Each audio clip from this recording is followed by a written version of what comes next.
ഇന്ന് ഉച്ചയ്ക്ക് കഴിക്കാനായിട്ട് കൊടുത്തു വിടുന്ന ചോറാണേ. ഞാൻ മിക്കവാറും ചോറ് തന്നെയാണ് പിള്ളേർക്ക് കൊടുത്തു വിടുന്നത് കേട്ടോ.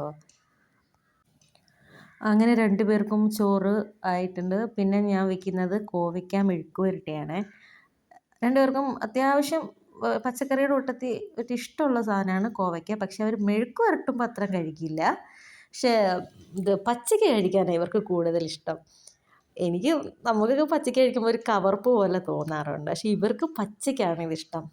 മെഴുക്ക് പുരട്ടി അത്രയും കഴിക്കില്ല. എന്നാലും ഞാൻ മെഴുക്ക് പുരട്ടി ചോറിൻ്റെ കൂടെ ഒരാൾക്ക് ചോറിനകത്ത് കറികൾ വയ്ക്കും, ഒരാൾക്ക് ആ തട്ടിലാണ് കറി വയ്ക്കുന്നത്.